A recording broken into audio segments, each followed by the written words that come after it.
It's the Longbox Office. The Longbox Office.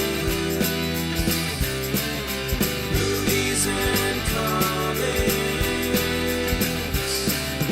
Longbox Office. And now, the Longbox Office with your hosts, Matt and Sky. Hey everybody, I'm Matt, I'm Sky. and welcome to the Longbox Office. Where we break down the shit out of these comic book movies, past, present, and future. Yeah, that's some award-winning English right there. Yeah. Break down the shit out of up and then down and out of the ways of the movies. We and break the this shit comics. down, is what you're saying. Yeah. We take these films and break them down. That's a young buck A reference most people won't get. Yeah. But that's not the first of many, like, really obscure All our rap lyrics. All our references are obscure. all our references in general are probably a rap lyric from This sometime. podcast is literally just for the two of us. And No one else cares. No one's listening anyway. Fuck it. I got a 6-pack of beer. It's been a hot day, like 99 degrees or some Still shit. hot. It's like 92, but 90 it feels like 99. Ooh, yeah, it feels like it. And you know what? I'm ready to talk shit about movies and comics. So let's break it we're up. actually going to talk about comics a little bit for a change. Yeah, the long box part of Longbox Yeah. Office. We're actually going to touch on the long box part of the title and also the box office part of the title, which we don't often talk about specifically. That was kind of dirty. I like the way you said that you're going to touch We're on going my to touch on the long box. Yeah. Anyway, awkward segues aside. Segue. Should we start with the controversial story or the sad news? Your choice. Okay, start with the sad news. Get it out of the way. Controversy is not really happy news either. So No, it's like, no, it's like, but what do I want? Like, Yeah. the lesser of two ugly kids. I'm not sure if you're familiar with the this artist / writer, but Darwyn Cooke died. Yeah. Yeah, did you see that? Yeah. Died of cancer. Yeah. Cancer's a bitch, isn't it? Yeah. Well, it's shit, killing- I'm glad we started with this. It's killing people left and right. It's pretty fucking lame, dude. Darwyn Cooke is Darwyn Cooke's somebody that I've always known of. I have very little from him. Yeah. But he actually He's worked on a ton of stuff. Oh, a ton of stuff. Very DC heavy stuff. He worked a little bit on like a specific Spider-Man story. I can't remember the name of it off the top of my head, but When back in middle school when I was reading X-Force, the Mike Allred run, he did some guest covers and issues and stuff. And coincidentally, Mike Allred, the creator of Madman, I've got issues where Darwyn Cooke guested in, so they worked together a bit. Yeah. And I've been talking with Mike Allred and for a little bit and Name dropper. well, you gotta get her credibility whenever we can, But I've been Is that English? known who Mike. Gotta go away with a cat, but I'm not. It's not mine, you see. But I've known who Mike Allred is for a long time, just through Madman comics and stuff. Yeah, and because how my often favorite creator. somebody that lives in your own town. Right, and you know what, and so for years I've known who he was, met him several occasions now. Being in talks with him, he actually told me how sad it was that his friend had died, and I didn't know to the extent of how deep their relationship was. I knew that they'd guested on each other's stuff, or at least Darwyn had guested on Mike's stuff for a while.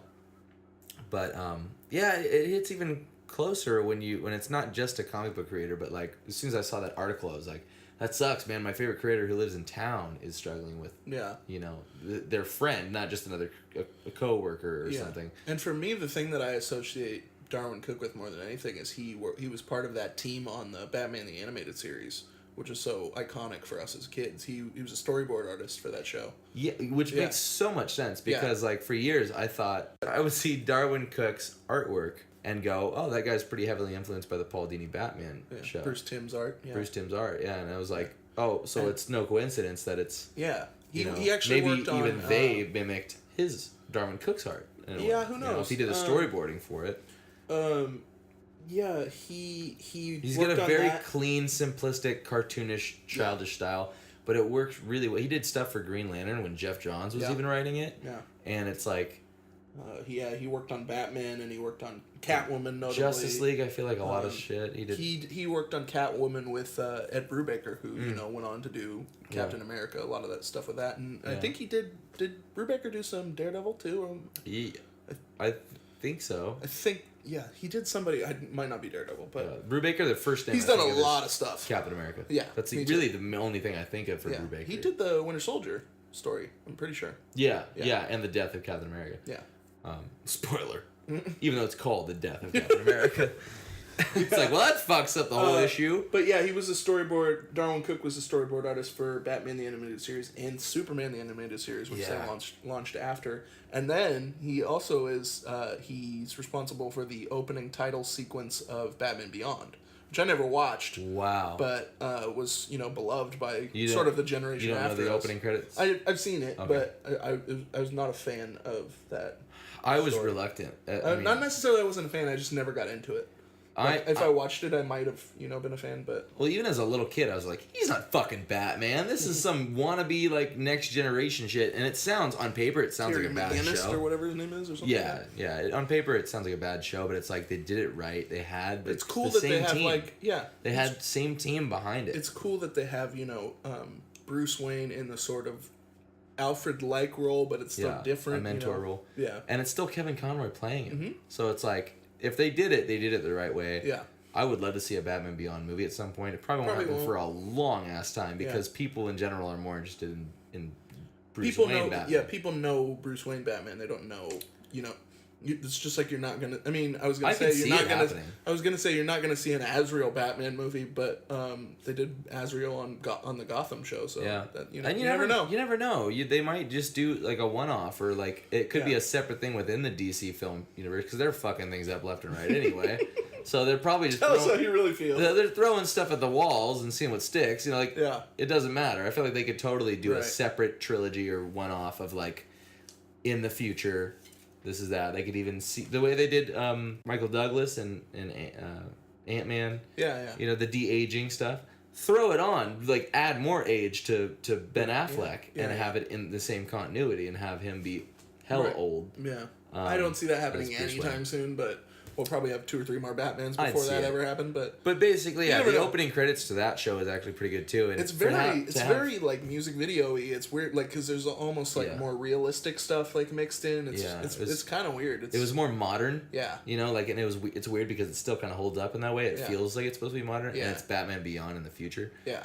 So to have the artist that worked on that show pass away is very sad, man. It's like he's a name that I like right away. I was like, oh, I know that guy's stuff. I haven't read all of it, but it's I've got Mad Men issues of Mike Allred where he's got a very fun and playful style. He's one of those guys that also not only did art, but he did stories too. Like he did some more indie stuff, and even some of the bigger projects he worked on. He wasn't just an artist, Yeah. And he worked a lot on the New Frontier, the DC thing that it ended up setting up a lot of things that still reflect the DC universe. So he's definitely had his impact. So I figured it was definitely worth noting on a show where we talk about comic book movies. Talk about the actual comic books that influence the movies themselves. For sure. Tragic. So our next comic story is the story that everybody's talking about. Captain America. I almost felt like you were narrating like a kid's show to me. Like I was eagerly anticipating what it was. You're like, our next story is the story comes of a to you boy in 6 parts with a heart of gold. No, Captain America. Captain America. Oh God. Issue number 1. I knew what it is already. The big reveal of Captain America being a sleeper agent of Hydra at the end, saying "Hail Hydra," and I'm shaking my head in slow motion right now. You can't see it. I think we're gonna have vastly different opinions on this, but a lot of people picked up on this, and there's a big fan outrage, and it's funny to me. Like I feel like a lot of people. To be fair, there are people who read the comics and read the comics that saw this and got upset, but I think a lot of people got upset that are fans of the MCU and like are not comic readers. Weird shit happens in comics all the time. So I mean, and people, they do things to sell books and to do all sorts of especially in comics now. It's like hard to get people to buy comics. It's not like it was in the 90s. Yeah, good series get canceled. But because people aren't buying them. This story is just bananas to me because it was like reported on CNN. Like it was like a really big story, and like my mom asked me about it. Like She doesn't read comics, you know? It's very weird. I'm one of those guys that's not going to give me to buy a comic. I'm like one of those guys that goes to the comic shop. I'm going to flip it open if I even give a shit, which I don't. But I would flip it open and be like, okay, this is what it is. Okay, yeah, pass. Back on the show. All right. I don't care. Go ahead. Give your thoughts on So this you story. think we're going to have different opinions on this? Yes, I do. But Okay, well, all right. Well, hopefully we got time for the rest of the news because I could go on for a while on this. right. But I just think We'll try not to the drag short too long version on of it. this, it's all it is. You already said it. Like it's just a ploy to sell books. Like Yeah. I Maybe- can't maybe knock not them as- for for trying to get people to buy comics. Like, Yeah. that's great. I'm on support of that. Go to your local comic shops, Yeah. buy the fucking books.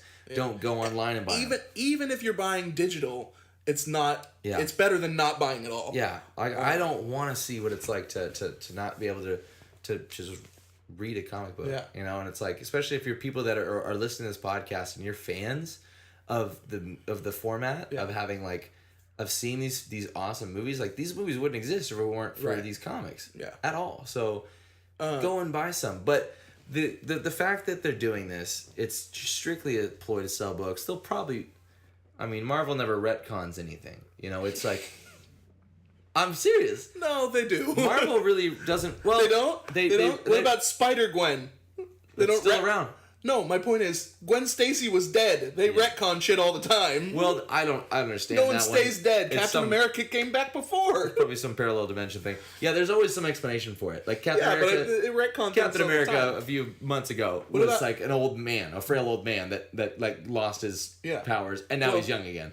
Doc Ock was Spider-Man. Yeah, that's not still going on. You know, they Yeah. retcon stuff all the time. Comics. I guess yeah, if you want to call it retcon, yeah, but they always format they, it into they continuity. make up some shitty reason why, but yeah, so they always format it into continuity. But yes, you know, they go back and forth on stuff. But it's like the whole Secret Wars Yeah. thing that just happened. You know, changed a ton of shit. Right, and that's like So. in concrete now. Yeah. But like even with you know, I remember when Amazing Spider-Man 2 for example's sake, when they did Amazing Spider-Man 2 when that came out, every fucking comic across the racks seemed like had Electro in it.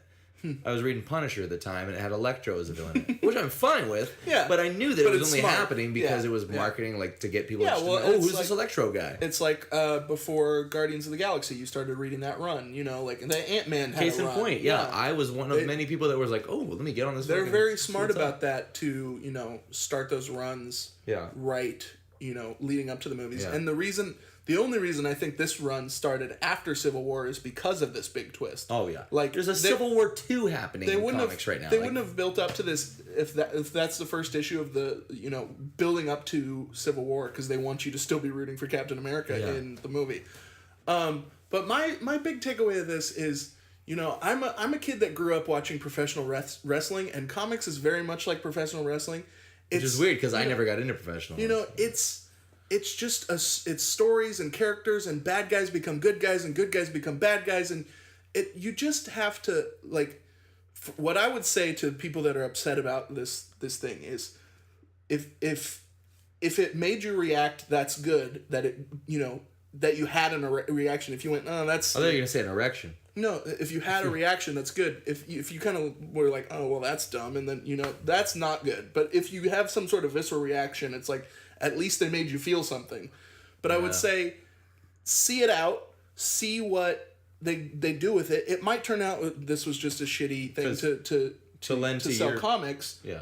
But it could also be, they may have a really interesting way to tell this story, and, you know, to add by to the your end of it, point. Captain America's still going to be a good guy. I hate to break it to you. Yeah. You know, that's just the world. It may that we turn live out that he was that he had to say he was a Hydra agent. Yeah, In order to infiltrate something, and then he turns out to be a good guy. Yeah, So who knows?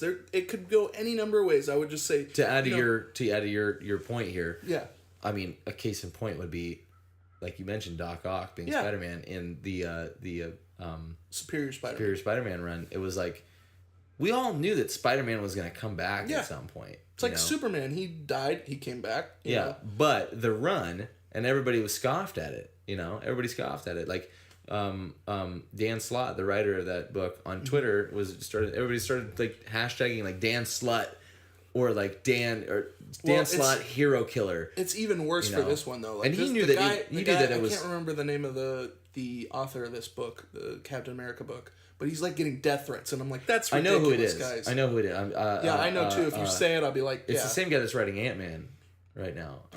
Nick Spencer. Yeah. Yeah. Right? Yeah, you're right. Yeah. Okay.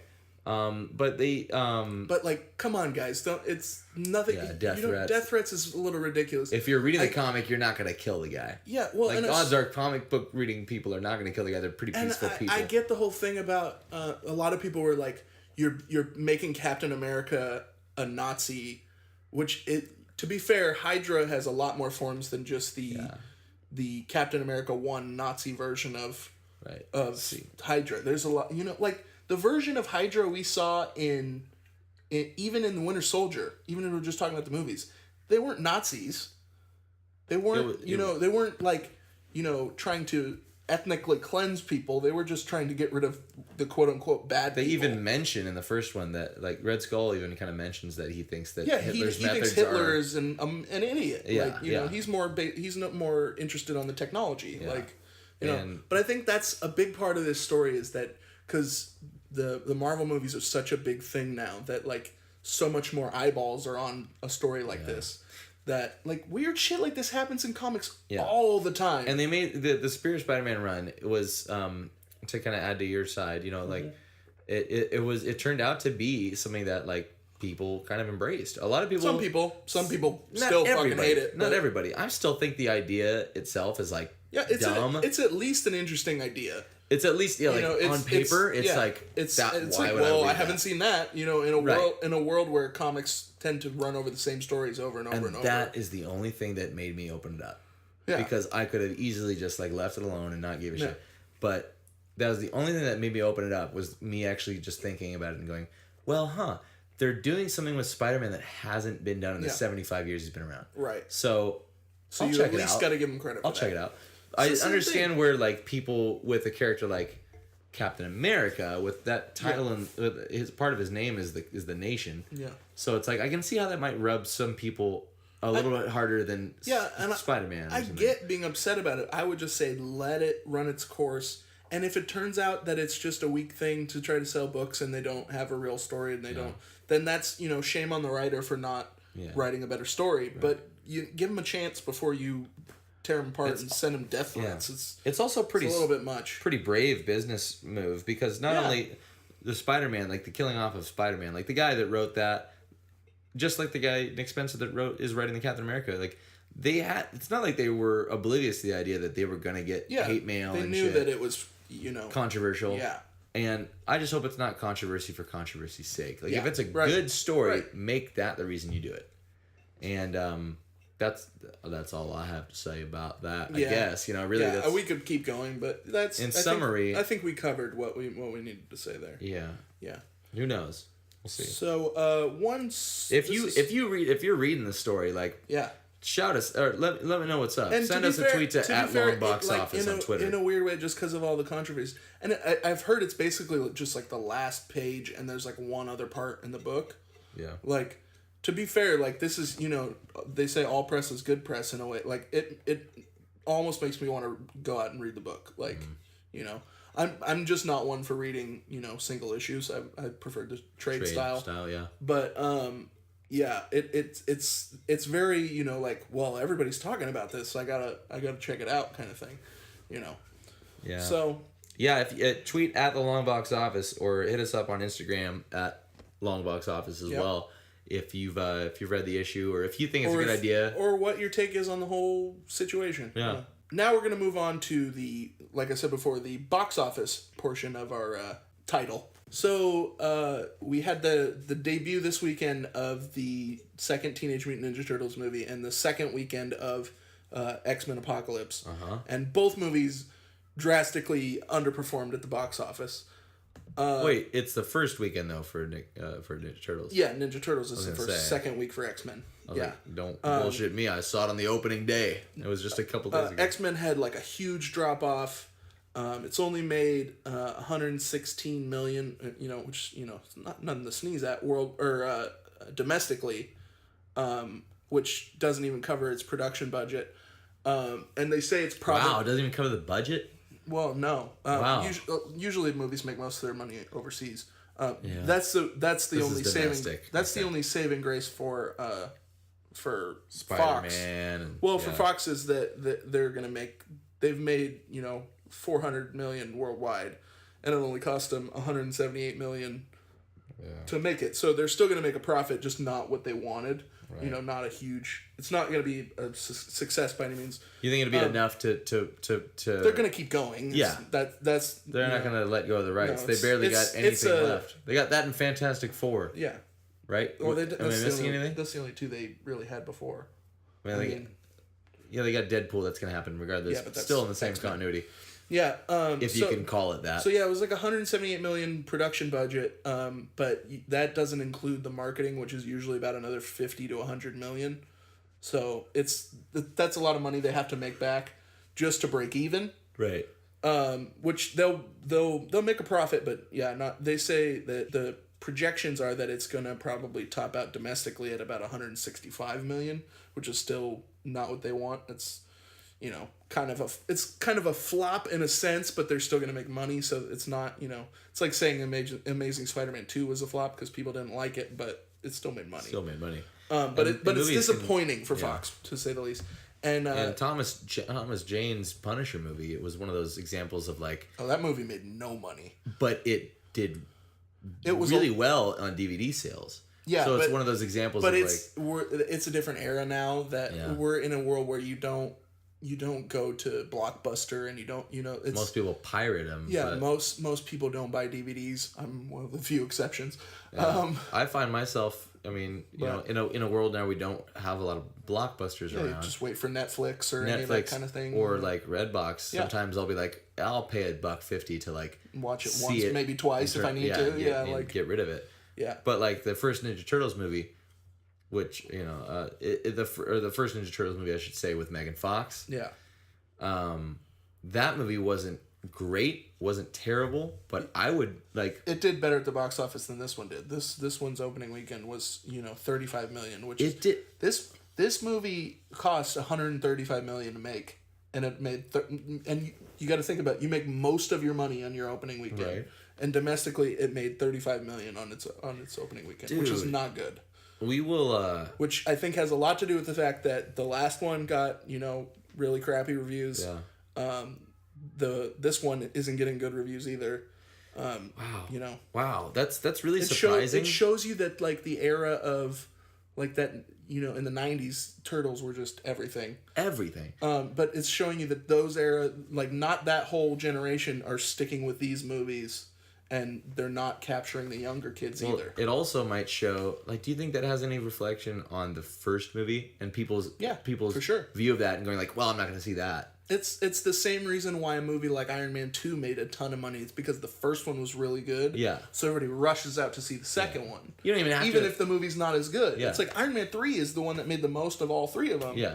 There's even people know? like there's probably people that even saw Iron Man 2. I'm sure they're out there that hadn't even seen the first Iron Man that just knew based on the buzz that it was a good movie. I'm sure I'll see this one. You know, like there are people that casually see movies like that.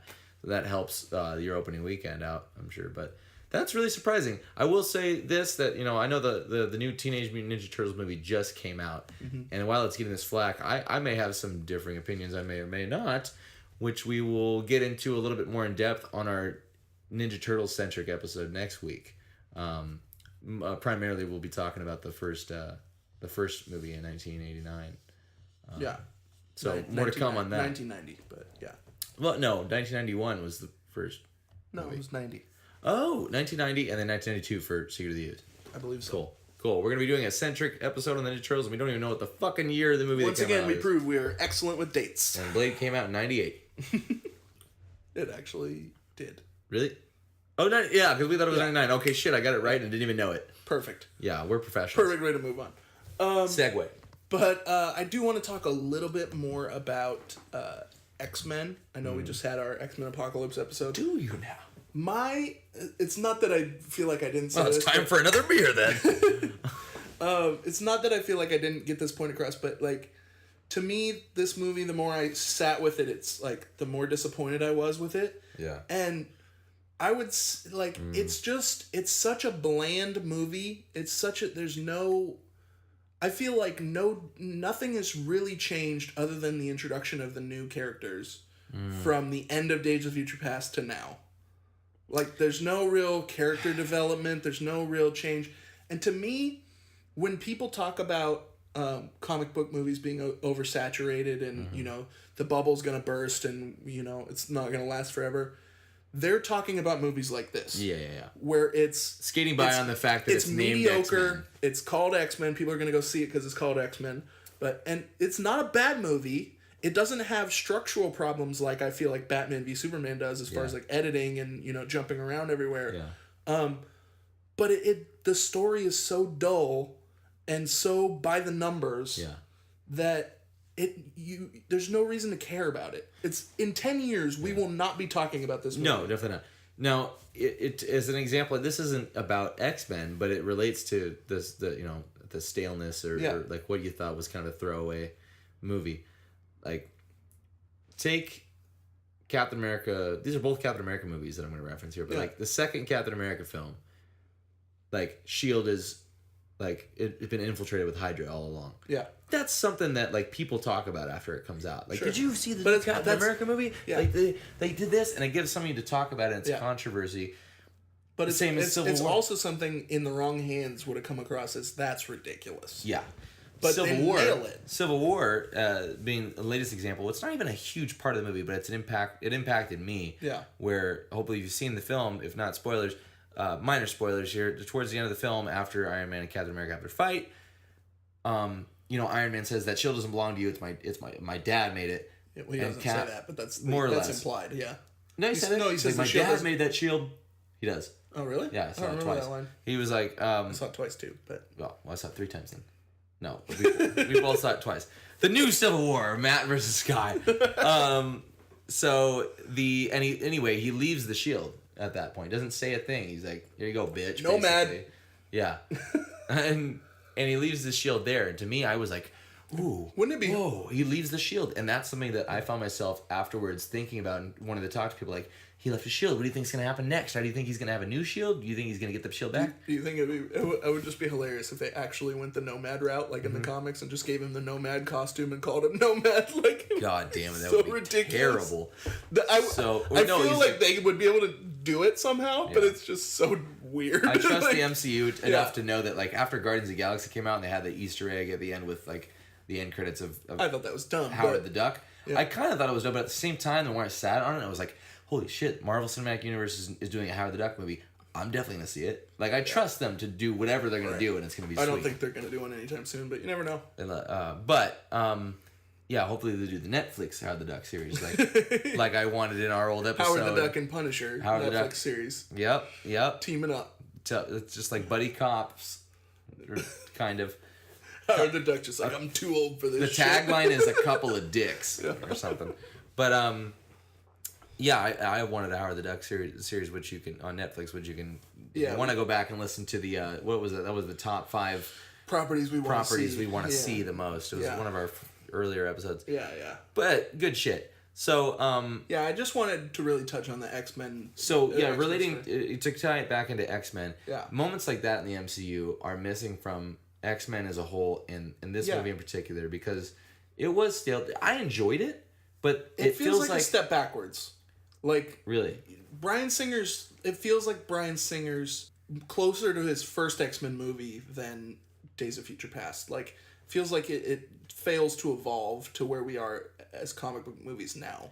Yeah. It just feels like one of those ones where it's like, yep, there's a villain and there's some heroes and they have some powers. We live in a post-Avengers world. Yeah. So we need... Well, I think more importantly, we live in a post-Winter Soldier world where it's like, this is a genre film within... Like, it's a genre within comic book movies. Yeah. Like, that's the thing that's... It's just a good movie regardless of... Right. Whether you take away the costumes, and for that matter, Captain America's not in his costume for most of the movie. Yeah. But, yeah, it works as a film.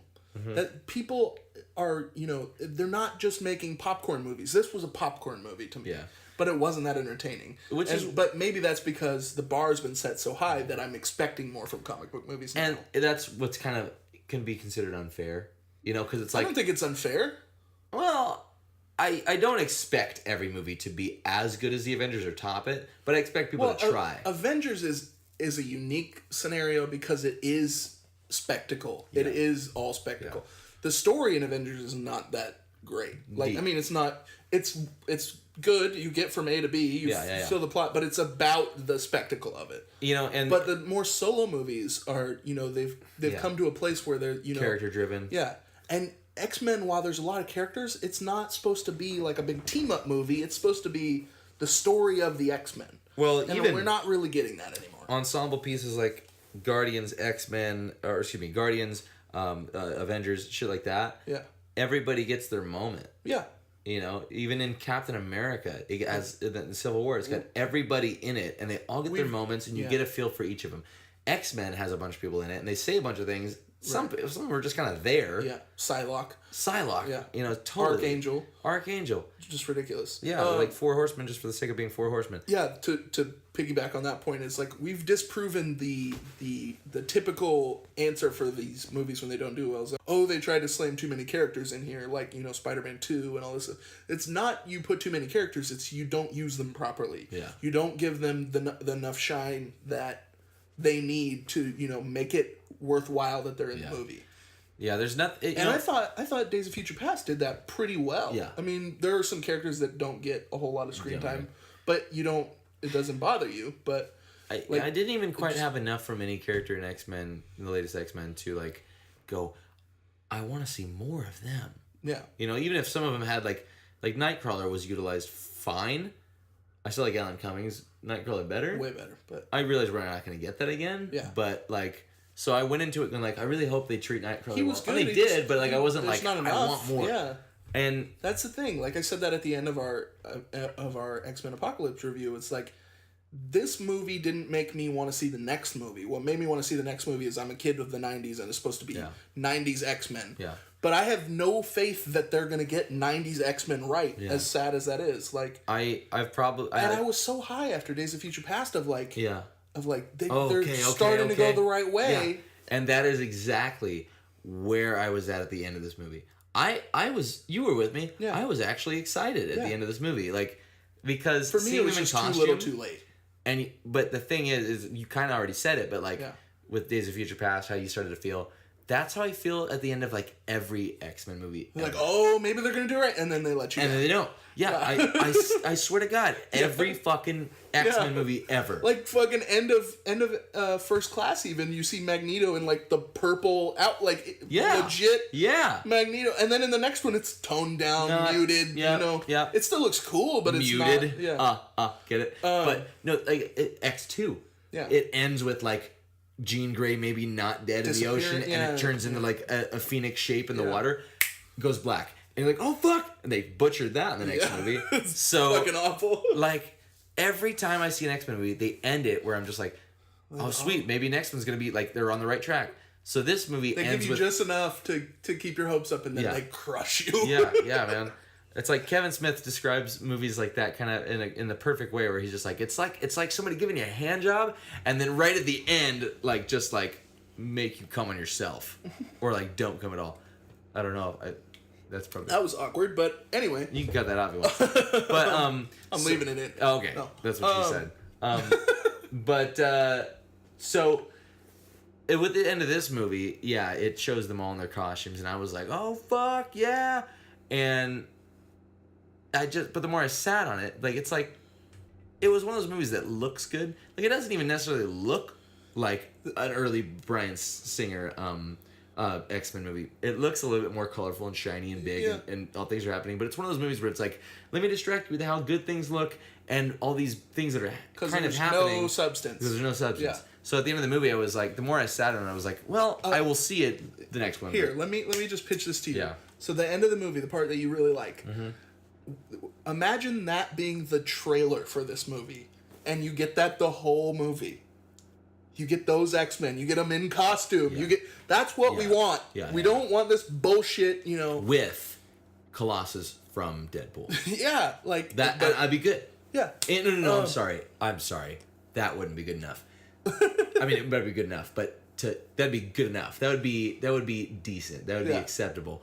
acceptable. What would take it to the next level? You already know what I'm about to say. I don't, but go ahead. Hugh Jackman in a Wolverine costume as part of the For team. sure, but we're never going to see that. We're never going to see it. Unless we see it somehow in Wolverine 3, but I don't think we will. That right there It's is amazing. like that is what Wolverine's been in how many movies now? Like and 7? never in a costume. Never in a Wolverine costume. And in the They Wolverine, even hint at it in the Wolverine at they- the end. the deleted scene Yes. of the ending shows the suit, and they haven't done it. It irks me. X-Men is the biggest cock tease of any Ever. fucking Ever. superhero movie. So that just shows to show like what I want It from an shows to X-Men show movie. It shows to show that like in all the X-Men movies we've gotten Yeah. since we were in elementary school, like we're never going to see what we want from an X-Men movie. Right. All in As all. long as this team is in You know. place, I feel like. And this was in a time. Okay, this was back in a time when like you had Spider-Man was in a different company. Yeah, this was before nobody, Spider-Man, No, yeah. before. Well, like if you think of like the First first Sam X-Men, Raimi Spider-Man, the first X-Men, we didn't even have a cinematic cohesive universe yet. So Yeah. we're like, oh, it'd be sweet if we had a movie where they all met each other. Yeah.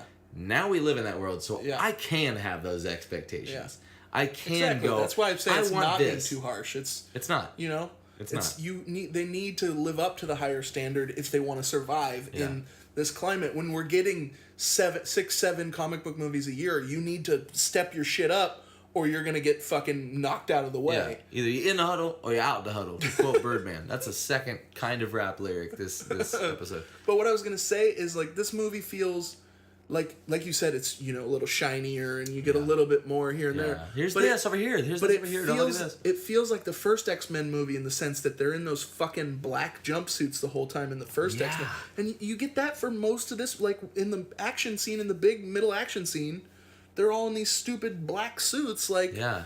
And they fucking- call them flight suits. They don't even want it. They're afraid to call them superhero Yeah. suits. It's Like, like, don't be ashamed. stop Embrace being what a pussy. it is.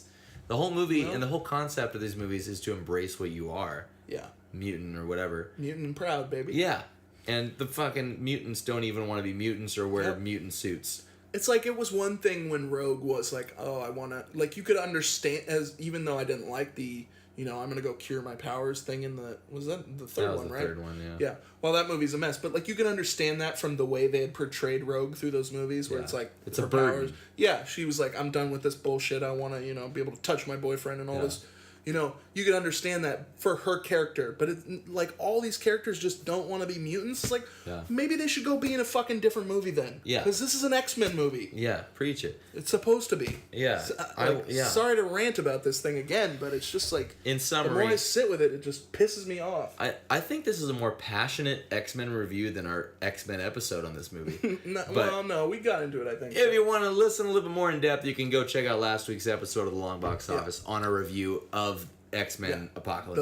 The last thing I will say is we're only this passionate about how we feel like they fucked this up because we want to see a good movie. We don't want to hate these movies. We want them to be great. yeah. I'm not shitting on it for the joy of shitting on it. I'm not hating on it to hate on it because it's not Marvel or Yeah. I don't even go into these movies I want going them like to be good. I go into them with low to no expectations. And that's sad because like we should after like I go into every Marvel movie like I wake up that morning like oh fuck tonight's gonna be a great night. That's why Iron Man 3 was so disappointing. It's because our expectations were so high. And Post Avengers Iron Man, right. like It was the movie after Avengers, so yeah. it was like this, and then it was just like it's not a bad movie either, but it's just I want to go to an X-Men movie with that same anticipation of knowing it's gonna be good. Yeah. But I still have yet to see in all the movies they've done. I still have yet to see a definitive X-Men. yeah, movie. they make mutant movies, not X-Men movies. Yeah. Movies about kids with weird powers and not. Embrace the superhero. Fucking Chronicle is a better X-Men movie than. Yeah, I still haven't seen it. I will see it. I will watch it though. But I just want to see an X-Men movie that embraces the superheroic element of it, and be a good Yeah. film. All right, so just to segue off that, yeah, we could probably just rant for another 40 minutes about that one, but what I was gonna. But that's none of my business. Sips beer. What after that whole discussion, I think this idea I had is the perfect idea for a future episode here. So you know how we did the speculation video for the Yeah. Batman solo film. I'm proposing we do this. This is live on the air. Haven't talked to Sky yet. Whoa, so this is exclusive. Yes. I'm proposing Exclusive to you and not even me. Yeah. I'm proposing what we do is a sort of not. I don't want to quite steal the Nick Mundy Screen Junkies. How do we fix the X-Men necessarily? But shout out to @DickFundy on Twitter. But I want to do Raw Dogs. I want to do an episode where we pitch an X-Men movie of how we want to see it. Come up with an idea, and maybe we could do that like for comic book franchises that maybe we feel like they're not doing it right. Maybe in the future we'd do other episodes where it's like, here's our pitch of how to do this right. Want. Yeah. And we're just a couple of fans, it doesn't really matter, but it'll be fun to just kind of see like where our heads are as far as what we want to see with these characters. So I can't let the fans down, Matt. We gotta give it to them. Let's do an episode on it. So look out for that in the coming weeks. In the days of future past. Sure. It's very confusing. Yeah, I'm confused. Are you going? Yeah, that's great. Yeah, right. Just on the mend, Jay. Yeah. So I thought that would be an interesting thing, and I figured with this movie being, I'm so fucking passionate about how clearly, disinteresting this movie is that I figured that would be a fun one, and it could kind of piggyback on that what we did for the Batman one, where we both come to it with a story and cool. Yeah. So it's a date. Now we will get to the rest of the news. Do you want to go? I'll start with this story because it's two stories that are basically non-stories, so it'll be quick. Yeah.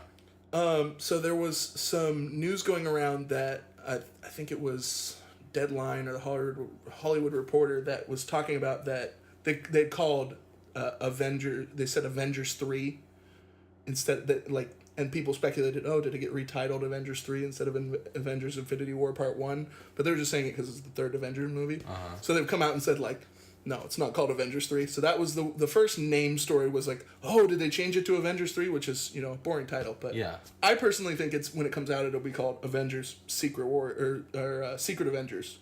You think so? It probably won't be Avengers Secret Avengers. It might just be called Secret Avengers. That would be... I would be cool with it. Because if it's that seems like a different franchise then. Maybe. Yeah, they probably won't do it. What makes you think they're going to be called? Because of the way Civil War ended. With that's your Cap's own speculation? Team. Yeah. And I would be fucking thrilled. But they probably won't do that. Anyway, the other story is that there were all these, there was a story that came out of, possible titles for the Justice League movie. Did you see that story? I saw that. I can't remember any of them specifically, but it was Justice League and then some bland... Dawn of Justice. Yeah, it's very Dawn of Justice-y, very blonde, bland... and blonde. Just random title. Yeah. But then shout out Jeff to all our blonde listeners. Jeff Johns, who I'm actually a big fan of, and he's now, one of the two head guys running DC Films, so, maybe we'll get some actual, good comic book shit. If you're not a fan of Jeff Johns... You need to either read his run on Flash, or just run quit on Aquaman, read his run on Green Lantern. He is very, throughout the DCU. You need to either read more comics if you're not a fan or know who he is, or you need to quit comics altogether. And Jeff Johns is a big influence on a lot of the DC TV properties, which a lot of people love. So, anyway, but he came out on Twitter and he was like, "He's gay?" No. Oh, he didn't come out on Twitter. Okay. He came out and said on Twitter, that he all these people were talking about these Justice League titles, and he's like, just in case you're wondering, the Justice League movie's called Justice League. Bitch. Yeah. It's have a nice Friday or something like that. It was just oh yeah. So it was two stories about did they rename something or and then it was just no, shut up. He single-handedly shut everyone up. But I honestly that's all I wanted. Yeah, and if it just needs to be called Justice League. If the second one is called Justice League something, Justice League Doomsday or something like that, or or I guess it would be Darkseid, something like that, that's fine. That's even fine. Justice League Darkseid, yeah. Just don't have these bland Yeah, I don't need a subtitle for Dawn everything. of the Planet of the Justice. But it's, I remember thinking I remember in a time just thinking if it's a sequel, it has to have 2 in the title. You know, but Now it anymore, doesn't, no. especially in Marvel, you see Captain them like, America, the Winter Soldier. yeah, like they just name after a specific X-Men Apocalypse. Ant-Man and the Wasp. Yeah, you know. yeah, they just name it after a lot of times after a specific Thor: run. The Dark World. Yeah. Ragnarok. Yeah. You know, so I like that, Yeah. and I'm actually used to that at this point, having as long as it's a good one. And even Guardians works the way they're doing it. Guardians Volume 2. Like, I think that's Because cool of the- because yeah. of the mixtape. Yeah, Like, yeah, it's a yeah. cool way to... And if you're going to call it something 2, just use the number. Yeah, Like, or find Iron Man 2 is just Yeah. called Iron Man 2. or find a creative way to do it. I'm not Yeah. saying I like the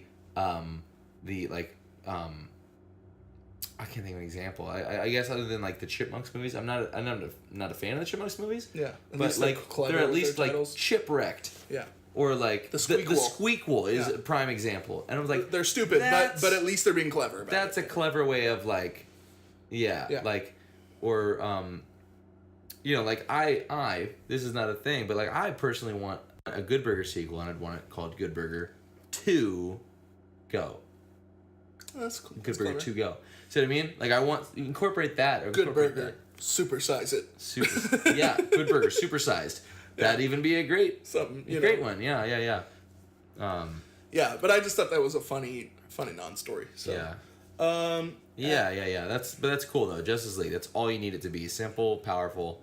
Since we're talking DC, let's run through a couple other DC stories.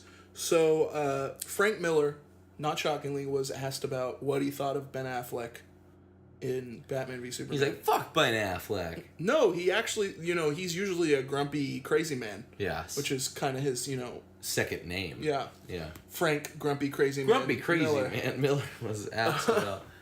But he was asked about it, and he said that when he was watching the film, he was rooting for Batman, and which not shocking because he's fucking Frank Miller and he's known for doing Batman. Yeah, like that's yeah, one of the yeah. most iconic characters he's ever done. But he also said that it's like he said it was clear that Ben Affleck really cared about the character and was invested in what he was doing. So Yeah. So not only did most people say, well, at least Batman was good, even Frank Miller, who's, known to, like, he doesn't like the Daredevil stuff, Yeah. even though it's great. He's like, Yeah. that's not my Elektra and all this stuff. Yeah. Like, he has all these, he's very curmudgeonly. But at least, he's even supporting this Batman. And he said if they wanted his input on the Batman, the standalone movie. Oh, fuck. Yeah. Really? Yeah, he said he'd be open to that. Like, so, not necessarily saying he's going to, do a lot for the movie, but like But if his they input- wanted his advice or anything, he's not like, no, fuck you. Which He's not gonna. what? I mean, he's had his he's put the tip in, if you will, in Hollywood. Yeah, he's like done Sin City Co-director on and, Sin City, and he did The Spirit, which was terrible, and everybody hated but he it. still did something with it. Yeah. So he's no stranger to like No, but his input. So he will at least like. but it's very much like the Daredevil thing, where it's like it wouldn't have been surprised me if he was like, nah, fuck them, they're doing their own thing. I like, could see you know that what too. I mean? I could see that too. Just as easily. So it's nice to see that he actually thought something was decent. Yeah. I would like to watch. The only way that I would watch Batman v Superman again is if there was just a super cut of it where it's just the Batman stuff. Well, all the good, But luckily we Batman stuff was in the trailer, so Yeah. just watch that. Or luckily, yeah, that's shorter. But yeah, luckily I don't have to do that. Even I can just wait for the next Batman movie, and it's just all that. Speaking of Batman v Superman, nice segue. They nice. had a trailer. They released a trailer for their the Ultimate Edition that they're putting out with the the R-rated extended cut? The extended It's a real cut. thing. Yeah, Oh, good. yeah. That's Okay, then been I'll confirmed for a long time. Oh, I thought it was a rumor. I will watch that. I will buy that when it comes out because Yeah. I'm just waiting for that version of the movie once it comes out, and then Yeah. because the movie's not like it has the opposite problem that X-Men has for me. Like X-Men's dull, but it's a decent story. But the story that they tried to tell in Batman, while some of it didn't work, and so, like they tried something, Yeah. they gave it a go, Uh-huh. but there's technical flaws with it and storytelling flaws with it more than anything. Oh, That's more of the reason why I dislike the movie than the actual plot of the movie. Well, there's some stuff in there that doesn't work for me. Most of it does.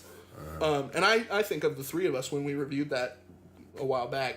I was Batman versus Superman. yeah, I was the one that liked it the most of the three of us. That's why your doesn't- opinion doesn't matter. Doesn't mean I liked it, but I Right. liked it the most of the three of us. Anyway, but they had that R-rated cut, or the trailer for that, and it didn't seem necessarily R-rated, but that's fine. They're not going to show that in the trailer anyway. There's going to be more action, I'm sure. One of the rumors was there was a scene, when Batman steals the kryptonite from LexCorp. Yeah. You know how it just, you see the scene of it missing and there's like a fucking batarang in there. And you're like, oh, Batman took it.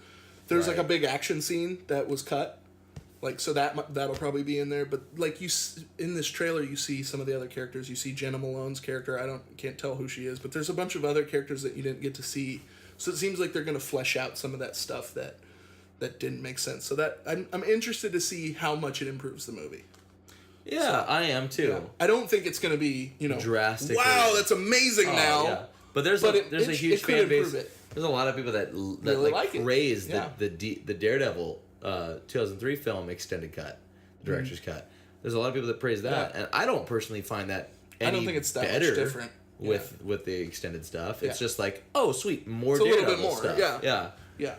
And actually, I believe it was the cinematographer of Batman v Superman came out and said, if you didn't like the movie, the theatrical version, this extended cut's not going to change your mind. Yeah. So, which is way to sell DVDs there, boss. Yeah, right. But yeah. Wait till it comes. Wait till after it's out. Yeah, but it's so I'm not expecting it to be drastically better, but I'm still interested in seeing that cut for sure. Which is also why I don't really trust a lot of the times anymore the word of the people that are behind the movie, because they're getting paid to promote the movie, or they're at least in the good graces of people that are like, of course he's gonna say that. Yeah. Of course Jim Lee, before Man of Steel came out, Jim Lee's like, this is like the most amazing take on Superman ever. Maybe he really believed that, but maybe he was He's not going to say it's the worst take he ever. works for DC. Yeah. He's not gonna. Yeah. He's like one of the heads of DC. Yeah, so, it's the best thing to do is just go in for yourself, make your own decision, and your opinion is your opinion, so it's Yeah. no more valid than anybody else's. All right, so we got one more DC story. Thank God. And I'm just actually- kidding. No, I like DC shit. Yeah, sometimes it seems like we're big Marvel homers, which I think we are to an We extent. praised Jeff Johns in this. We are to an episode, extent so that we're more Marvel guys than DC. We've said Yeah, that yeah. numerous times, but we want the DC stuff to be I'm a good. comic guy in Yeah, general. we want the but DC we're, stuff to we're be Marvel. good. Yeah. Yeah. Heavy. We're not, Marvel's the best, DC sucks. Yeah. We want the DC movies to be just as good as the Marvel movies. Yeah. You know. Yeah, I want, Okay. I want the DC movies to suck no less than the DC Fox movies. Marvel, The Fox Marvel movies. Fox movies, Yeah. I was going to say. But, yeah. All right, so our last story is one I'm actually kind of intrigued by, but also... This is our last story? Last DC story. Yeah. And we got a couple more Marvel stories. Cool. So a couple weeks ago, the director for the Flash movie left the project. Whoa. That's old news. That's not the story. I guess You missed it? I guess I missed It's that one of one. those ones that It slipped went through the by in a cracks. flash. Yeah, but it was this guy directed, or was set to direct it. He left the project. Creative differences, blah blah blah. Who knows what the real story is? That's always a red flag. to But me. the guy they got to replace him, I'm gonna get this name wrong. Well, the first name I think I can nail. His first name is Rick, so that part's not hard.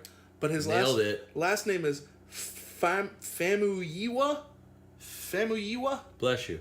Yeah, but he is the director and writer of Dope, a movie we Oh! both love. I'm in already. Yeah, I'm in already. So that very much intrigues me. I hope they I just- incorporate music well into the movie. I just worry that he's I was gonna say he's like a young director, but he's not really. He's done other movies. He directed Brown Sugar. You remember that movie with, Tay Diggs and Morris Chestnut and all that. Yeah. And he did the movie The Wood. I don't know if you've seen that movie. But Sounds like a porno. he's done several films, so he's been around a while. But I'm just worried that he's a lesser known director that the studio can maybe get him to do what they want him to. But I'm not as worried about that, especially with how clear a vision he has in Dope. That it's just I'm very excited to see. That interests me. That's the most interesting thing I've heard about the Flash movie so far. The Gareth Edwards, director of the latest Godzilla film. Yeah. Also That guy was- directing Rogue One. Star Wars Rogue One. I think he left. Or is he really still No. doing it? Josh Trank left the other one. I for some reason thought that. No, Gareth he's- Edwards. yeah. Oh, okay, right on.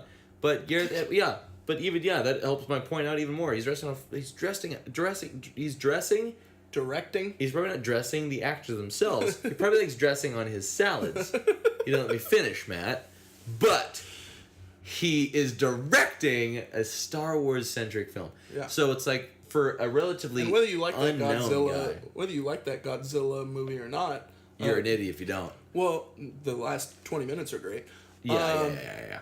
But whether you like it or not, it's clear that the people who are running, Lucasfilm are like, this guy's got the skills to do what we need to do. And he only did like one previous really indie movie. Josh Trank, you just mentioned. Whether you that's kind of not as good of an example. But it's this trend that Hollywood has of finding somebody that did a small indie film that was successful and like give them a big $1 million project. Here's a better two better examples. Jumping back over to Marvel, Ryan Coogler did Fruitvale Station. Small little movie, then jumped up to do Creed, and now is doing Black Panther. So it's like these guys doing, and his name sounds like Cougar, and he's directing Black Panther. I find that kind of interesting, mildly. Not that much. But also Scott Derrickson directed a couple of small horror films, and now he's directing Doctor Strange. The Doctor, he's gonna do it. It's I liked what Marvel does, and I think some of the other studios are doing stuff like this, and if DC goes this route, getting a guy who did Dope, that's a good start. I like that. To get, and even James Wan, who did Conjuring and movies that people really like, doing Aquaman. James Wan, and I know that name from Saw. Yeah. So I was like, wrote and directed the first Saw movie. Yeah. So and he co-wrote. So like I was like, oh well, the guy did Saw. It was a great film. I thought it was really well done. It was small, low budget. So small budget. It was like 3 people in the entire movie, pretty much. But I'm in it for that. Yeah. Ryan Coogler. I hadn't even seen. Oh, I'd seen Fruitvale Station first. It's great. It's really good. The movie's great. But I didn't attach that name to anything yet. Yeah. But once I saw Creed, Like, who also had Michael B. Jordan, who might also be in Black Panther, directed by Ryan Coogler. But like once I saw Creed and I loved it, I was all in for Black Panther. Anything he does, yeah. For anything he does, but like even for Black Panther, I was like even people that aren't Black Panther fans are gonna like if they know who Ryan Coogler is, are gonna be like, oh well, it's gonna be good. Yeah. How many times have we talked about like on this very show? Like we talk about like Brian Michael Bendis, or like Mike Allred for me, or Mark Waid. I've mentioned, the guy did Daredevil. He did plenty before that. Right. But having his name, having Mark Waid's name attached to anything at this point, I would be like, I will at least check that out. It's a smaller version of like the whole Marvel. When Marvel does a movie, you trust it because of what they've done before. Yeah. It's the same sort of concept. But what I was going to say about these going out and getting these directors, you get directors that can tell a good story, and then you hire people to do all the effects and the choreography and other stuff that maybe they haven't done in their smaller movies, but they still know how to tell a story and capture characters, and that's what's important. How do you feel about? You can put the dressing around it essentially, with all the action and stuff. It's like the Russo brothers. Yeah, totally. Yeah. I mean, So, and I'm totally fine with them because of how well they've done so far, even with they came one from movie. Community and Arrested Development, right? And I remember being like, "Ooh, what?" But after what they did with one film, Captain America 2, I was like, "Oh, those guys are gonna." I hadn't even seen Civil War yet. Their second installation. And they're like, "Oh, they're taking over the sort of the Joss Whedon role." Yeah, I was like, "Okay." I was like, "Yeah." Off of one movie, I was like, "They're fine. I'm fine. I can get behind that." If Joss Whedon's not coming back, I can dig that. Hell, I might even prefer them over Joss Whedon at this point. Which is unthought of. Yeah. But I'd love to see Joss Whedon do just an Iron Man movie. Yeah. Because of just the banter. Yeah. Like I think he could do that really well. Oh, very well. Yeah. I gotta ask, like in relation to that a little bit, like, what do you think of specifically Marvel doing? They're doing Captain Marvel, and they're looking for a female. Good segue. They're doing looking for a female director, right? Yeah. Kind of like Black Panther, they hired a black director for it. There were rumors before that of the Selma director and so forth jumping on. So they weren't just rumors. It actively showed that they were looking for a black director to do a black-led film. I think for that perspective, right.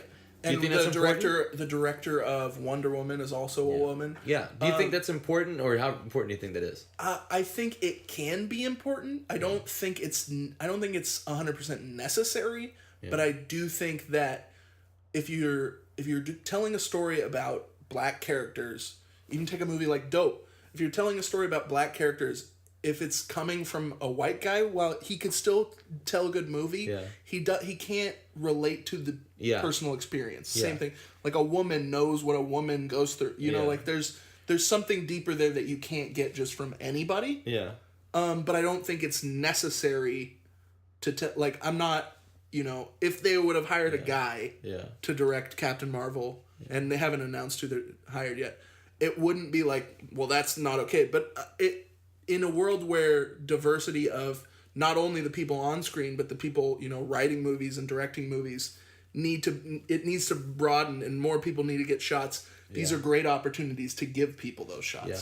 So. And ultimately, these aren't people that are, you know, just, you know, like you said, Ava DuVernay was in talks to go on to Black Panther, and who directed Selma. She directed Selma, which was nominated for Best Picture. So. Yeah. And I think ultimately Marvel would have hired whoever was best suited for the role, no matter what. Like, I trust that Marvel would have done that. I feel but it's smart of them to go out of their way to try to find these diverse candidates. Yeah. You know, because there are a ton of qualified people of all walks of life, not just, you know, a white male. So, you know, while there's a majority of those people in the Hollywood system, it's okay to give somebody else a chance. Yeah. So. Totally. Yeah, I'm glad you brought that up. Yeah, that was a good little segue. So I brought up Captain Marvel. Yes. So you got a little bit of tidbit of news there. The prevailing theory, while this is tasty treat, while this is not confirmed by anybody, but the prevailing theory is that the talks are centered around Brie Larson. Oh, I heard about this. Being Captain Marvel. Yeah. Which I'm all for.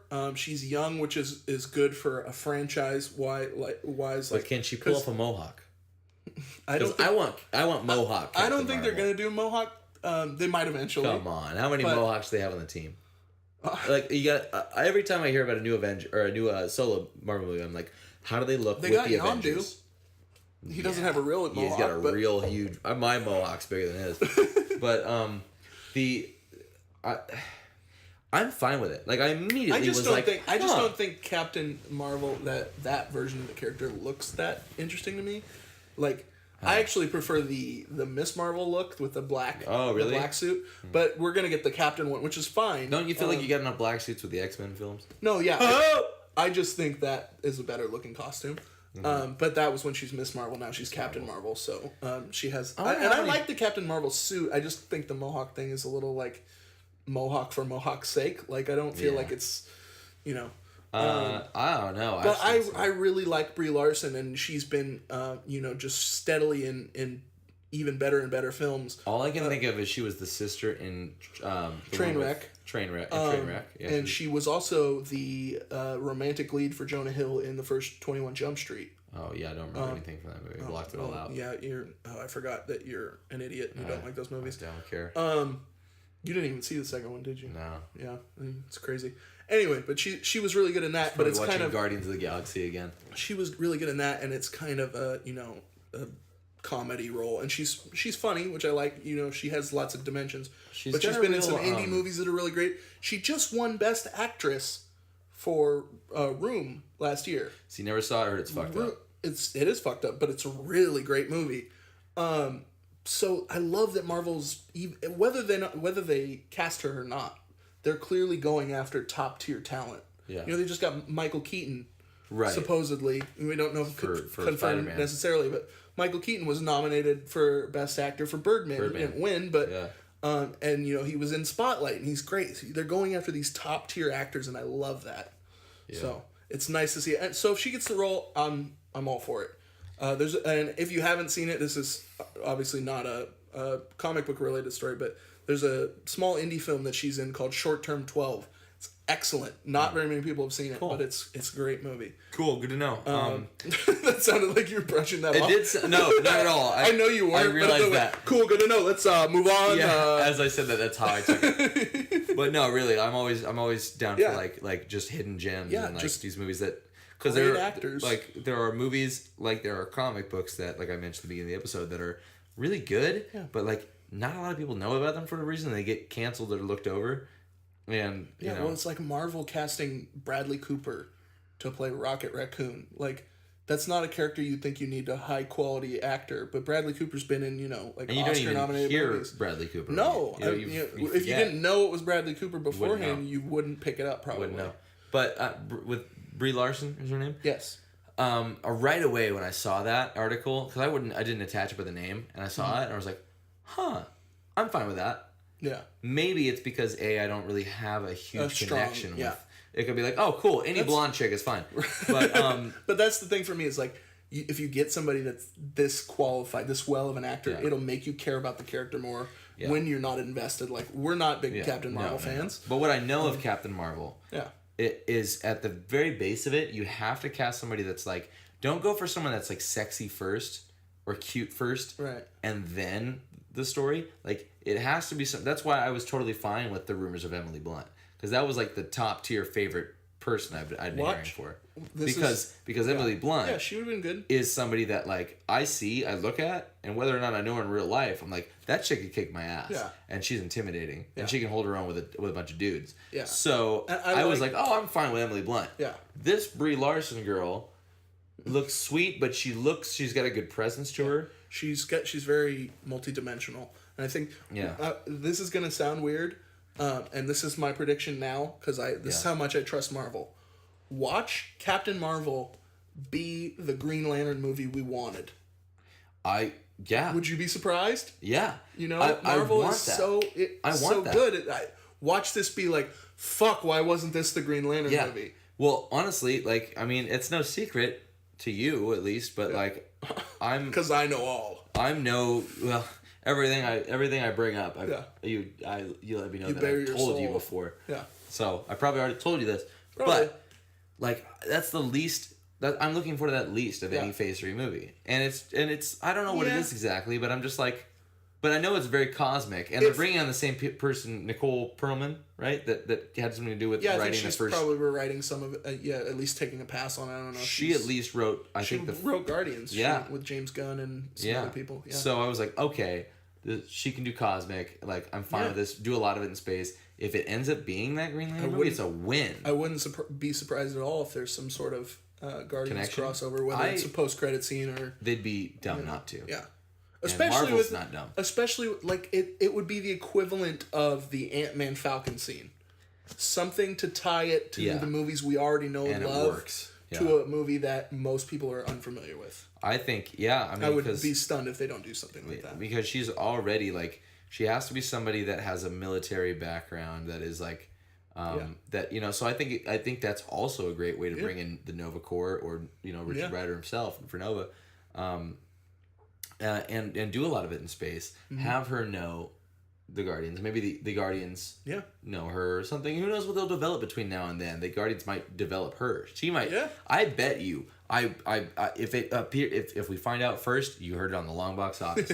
But I think she's definitely showing up in Guardians Volume 2 before she gets her movie. Yeah, maybe a post-credit scene. That would be a really smart way to introduce her. I wouldn't expect her to show up in the actual movie, but maybe Well, she gets maybe her a post-credit powers scene. are Kree-centric or Kree-related. Yeah. So in the Kree are first Kree are introduced- very involved in the cosmic side of Marvel. things. Yeah. Yeah, well, at least in the movies too, because Especially in the movies because Yeah. they don't have like scrolls. they and don't other have the things. rights to scrolls or any of the better ones. Star Jammers But- and all that nonsense. Yeah, that would be awesome. But with the Kree, Yeah, think of if we... Sorry to go back to X-Men for 2 seconds, Oh, but yeah. think of if we would have had good X-Men movies up to this point that maybe we could go into space and, and it would all have be in the same Nightcrawler universe. as a space pirate. And it would all be in the same universe Yeah. because the leader of the Starjammers being Scott Cyclops' Summers' dad. Yeah. Psh, my dog. Yeah, so What, you didn't think I knew yeah, that? I don't know, but still, that's It tight. is a pretty deep cut. I so- got a half boner just then. So I just that would be awesome to show that. But it's great if they cast her because I think it's a great choice. She's young, so you can have multiple movies if it's successful, which it's Marvel, so most likely it will be. the thing is I didn't necessarily get when what I said what I wanted was somebody that looks imposing physically and that can hold her own with you guys. and I feel like she can play that. But my first thought wasn't that. My first thought was like, Yeah. oh, that's fine. That's good. Oh, that's good. Huh. I didn't consider that. But she looks relatable. Yeah. And that is the main thing I'm pleased You with. have to like this character or you won't care about the movie. She's a tough chick. The character is a tough individual. She's a badass. She's a leader. She's one of the strongest characters in all of Marvel continuity. Yeah, she is the one who riles up. Like, I mean, hopefully you've read Superman powers level. Like, I hope you guys have read Infinity. If you haven't, check it out and go to your local comic shops or digitally download it. But you won't have to after this. After this he's going episode, to spoil it. But it's not a spoiler, Right? You know. But It's like an old book. Too. It's not new. Not super new. It's not even relevant to like the events of the story. Yeah. But the Avengers all come together for this great Captain America speech, you know, about them going into space and like taking on Thanos and you know and his goons and shit. And Captain Marvel is the one that sets up the speech. Like Captain Marvel is the one that is like, all right, motherfuckers, listen up. Yeah. There's something important gonna happen. And so you have to have that presence. For all these superpowered individuals that the Avengers are, I think there's a lot of Avengers over time, right? And like all these characters in the Marvel Universe. She has their respect. She has their respect enough to get their attention to be like, hey, listen up. Captain's got something to say. Yeah. Like, we need that. Captain's orders. Captain's orders. We need that from whoever is playing Captain Marvel. Yeah. At the very base, that's all I know. Like, I'm not looking forward to this movie more than anything else. You're like, I'm looking forward to Inhumans more than this, and that's not even on the slate at this point. News like this will make me more excited. News where you're going after top tier talent, and it's something tangible now. Where like, oh, we've got an actor's face to relate it to. And to be clear, this isn't confirmed. So if it turns out it's Emily Blunt or somebody else, I thought this was like no, it's the rumor is that they're in deep. She's the front runner, deep negotiations. Well, again, Michael Keaton was in negotiations, kind of fell apart, and now he's back in the spotlight. So we never know. Who knows? But yeah, like Spider-Man, everybody thought it was going to be that Asa Butterfield kid from Ender's Game, and then Tom Holland out of left field. So which is great because I almost wasted 2 hours of my life watching Ender's Game just because I heard that. Dodged that bullet. I thought, and with Chadwick Boseman. Yeah. Dude, I really, I remember hitting you up after seeing 42 and just being like... You mentioned this on 3 or 4 episodes of this episode. Again, he just knows everything I've said. But yes, you saw that and you're like, that needs to be Black Panther. It's relevant. Yeah. I wanted him to play... I was like, this guy's who they should do for Black Panther. They hadn't even confirmed a Black Panther movie at that point. And I remember just like, they should fucking get this guy. And it happened. So far, he's been great. So honestly, after the few people that we heard really for top runners for Doctor Strange. Yeah. Benedict Cumberbatch, it wasn't everybody's top choice, but out of the people that I saw, they would all be good. But I was like, Benedict Cumberbatch has that voice that would sound really cool saying spells. I'm not super high. And he got him. I'm not super high on Benedict Cumberbatch. Just I think he's a great actor, and I'm sure it'll be great. But he wouldn't have been my choice. But I'm still very excited for the movie. Just so, that's probably my least excited for that movie. Just because I'm so not. But it's sort of like Guardians. It's like I'm not invested in the character, but whether you like by the time it comes out, I'm sure it'll change drastically. Whether you like Star Trek Beyond or not, the intensity that he brings to the Star Trek Into Darkness, Beyond. That's fine. So, episode 7. I couldn't do that mistake, but whether you like that movie or not, the intensity that he brings to the role of Khan is like that was all I needed. I was like, this guy's intense. He's got a presence. This is somebody that I can believe actually saying, by the hoary hosts of Hoggoth. Yeah. That sounds ridiculous. But if he says it, I'm like, I buy it. It's another guy where he's just got so many different dimensions. It's another top tier actor. Yeah. So to have something tangible to attach to the project of Captain Marvel, which we're not going to see a lot of probably for a long time to come still. I mean, that comes after Infinity War Part 1, right? Or is it just before? Yeah, it's in between. Black Panther and then Infinity War Part 1 and then Captain, I think it's Ant-Man and the Wasp and then Captain Marvel and then so we'll have seen the first half of Infinity War, and she might be in that. So if not, she'll definitely be in Part 2. Oh yeah, definitely. But I like that we have something tangible. Whether or not she lands the final role, this is somebody that I could see being a relatable character first and foremost, and somebody that has a good presence. Yeah, and it's somebody that you can connect with moving forward if we start to lose some of these other stars too. Yeah. So And the few things I've seen with her in it, I'm like, okay, thumbs up. I'm sure it'll be good. All right, we're gonna move on to a couple more stories here. This story is, I don't think it's is really a story, but I know you'll probably want me to bring it up. So Joe Quesada was on Kevin Smith's Fat Man on Batman show, which they rarely talk about Batman, but but he was on there talking about Marvel stuff because he was talking about Daredevil season 2 and a bunch of other stuff. I would like to listen to that. Yeah. But somehow Namor came up, and I think Kevin Smith asked like, who has the rights to Namor or whatever. Universal, right? And Joe Quesada said, I think we do, which is being Marvel.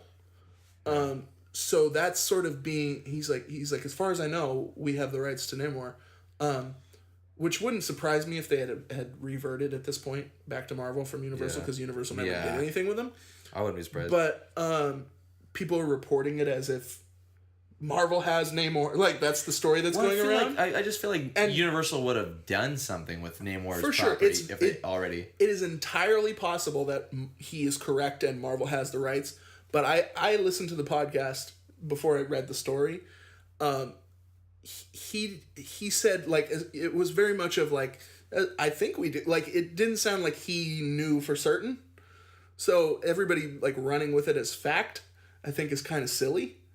Until if Kevin Feige comes out and says, yeah, we have the rights to Namor, then they have the rights to Namor. So like, until you hear that, I wouldn't necessarily be like, and with that being said, I don't know when they have so much shit going on before we'll ever see a Namor movie, even if they do have the rights, Yeah, right. There's so much other stuff going on.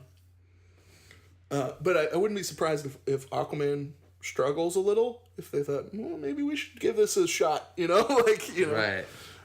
So that was kind of another little non-story. But, so 2 stories left. Spider-Man or Thor? Which one do you want to go to next? Oh, you know the answer to that one, but like, let's save the best for last. Spider-Man. Well, actually, if it's Thor Ragnarok, that's shaping up to be a pretty hot commodity. Why don't we go Spider-Man first? Okay, so this is another rumor. The current stated rumor is that the Spider-Man animated film that Sony's developing, which I don't think Marvel is. I don't know if Marvel's involved at all. I think Marvel's just involved in the live action one. Yeah. But Sony is developing an animated Spider-Man movie that's being executive produced by Lord and Miller, the team behind the Lego movie and the 21 Jump Street series. Yeah. And they're going to direct the Han Solo film. So, yeah. Oh. So they left with Legos. I think they left the 21 Jump Street Men in Black crossover thing that's supposed to happen. Yeah. I think they left directing that. They're still producing, but I think they're always a good sign. They left that project to do the Han Solo movie. So I think that's pressure aside. Why wouldn't you fucking do that? It's Han Solo. Why wouldn't you just it's Star Wars. That's what I mean. It's like they got a better deal. I wouldn't be the one to line up and direct that. It's too much pressure. Anyway, but still, that animated Spider-Man movie the rumor is that it's said to star a Miles Morales Spider-Man, which I think in a black Latino. Yeah, lead. Half black, half Hispanic Spider-Man, which is sort of, I wouldn't say a cult favorite amongst fans, but definitely a favorite. Has a following amongst the younger generation of fans. Kids that, grew up in an era where Peter Parker Spider-Man, there were movies, like that he is well established, and it's like, oh, we can latch onto this new character, which is always cool. Like, and I honestly, like, just based on the buzz around Miles Morales, and I've seen all these people that are just like that, like no, he's a good character, he's a good successor to Peter Parker Spider-Man. I've never read a single issue with him. I would love to, but I would love to. Yeah. Finish the Ultimate Spider-Man run that leads into him being introduced, because he's introduced in that series. He has his own series now, though, right? Yes. Yeah. And he was introduced first in the pages of Ultimate Spider-Man towards the end of the run. So I mean, I got some catching up to do, and I would love to do that just because I feel. I love that suit. That suit's awesome. It's a good suit. It's Good suit. It's better not than like Ben the- Reilly's Spider fucking way suit. better than that. Better than the Or Iron Spider. yeah, $20.99. Yeah, the Iron Spider and the $20.99. Depending on who's drawing it, looks pretty good, but it's still like a who cares? I'd rather read Spider-Man. Yeah. The Scarlet Spider suit is okay. The book is better than the suit is, but Yeah. I would be interested in reading more on Yeah. Miles Morales just based around what I've seen people say about the character. For like, me- he's not mocked at. People are just Right. like, no, he's his own character. Yeah, he's yeah. cool. It's not just a ripoff. And there was that whole thing about have Donald Glover play Miles Morales when they wanted live action version. I think it would be. This is my own. Yeah. I think it would be great to have him do the voice. I feel like they'd be dumb not to. Yeah, he's great because his voice is still young sounding, even though he's not a kid. Well, he could pull it off. Not only It'd did be he have great. a sketch about it, right? He had a sketch about No, it was part of his stand up. Yeah. part of stand up, but like he's the fan favorite choice. Yeah. Like he's the only people I hear throwing around his name or face. But I think that would be great. That would be a kind of a cool Nod hats to the off, fans, yeah. and a nod to the fans to be like, hey, we're giving you what you wanted in a way. Right. You And speaking to that point, I think it is a little like, Cop-out-ish. give them the animated one. Yeah. But at the same time, if Sony can pull it off, which remains to be seen, but if they could do a Spider-Man movie in like a sort of a Pixar feel, could be amazing. Sure. Could be crazy. Sure. Is that the route they're going, like computer animated? I think it's supposed to be computer animated. Oh, yeah. I thought it was gonna be just like. Yeah. No, I don't think it's supposed to be like straight a up 2D. DVD kind of thing. It's because it's getting a theatrical release. Well, here's for me. I don't really like. I don't like. It's not like a race thing to where it's like, well, I don't want black Spider-Man. I want white Spider-Man. That's not it at all. Yeah. To me, it's like I would rather. Like if we're like I knew this the whole time before Tom Holland was officially cast, and it was like anybody's guess whether it was gonna be Miles Morales or Ben Riley or Peter Parker. No one wanted a Ben Riley movie. Somebody. Ben Riley didn't even want a If you Ben Riley did, movie. you can tweet us, please. Well, I will personally shout you out on this podcast for going against the grain. And then saying how dumb you are for wanting it. for going against the grain. No, I think that's Right. right. That somebody's Fair like enough. that. The's one guy in a sea of millions that's like, fuck you, I you like the guys, Clone dude. War- or the Peter Clone Parker Saga." wasn't shit. But so I think to me, I was like, okay, at the time, no one's cast yet. Yeah. If Marvel is getting their hands on the character of Spider-Man, and we're gonna get a possibly like the best thing ever done by Spider-Man. In the hands of Marvel with these You want to see him the do same Peter universe. Parker right I want first. him to do exactly do Peter Parker first. If the successor That's in the fair. comics of Peter Parker is Yeah, Miles that's Morales, fair. do that chronologically. Yeah. So you can't It'd be you cool can't- to see an Avengers lineup that has Falcon as Captain America and Miles Morales Spider-Man. Yeah, That'd be kind of cool. To tie this together, yeah, that would be tight. But to tie this together to kind of something we brought up earlier is like the concept of doing a Batman Beyond movie. Something that I'd be interested in seeing. Yeah. But not necessarily more than I want to see like Bruce Wayne done right in a chronological sense with multiple installments, and then maybe somewhere down the line we see a Batman Beyond movie. I'm cool with that. That's the same way I feel about doing Peter Parker right in the MCU, or Spider-Man right overall. Period. I want to see chronologically. I want to see Peter Parker, maybe the rise and fall, and if we get some successor that And is it like could even be a situation where they introduce Miles before Peter's done, where it's like he's should. sort of like a mentor. Like I've seen a couple panels in like a current comic thing where they're in the same thing, and he's like helping him out, and he's like, did you eat before we did this? Like he's giving him all these tips. It's like that would be a cool Is this dynamic to Spider-Man? explore. Yeah, Spider-Man.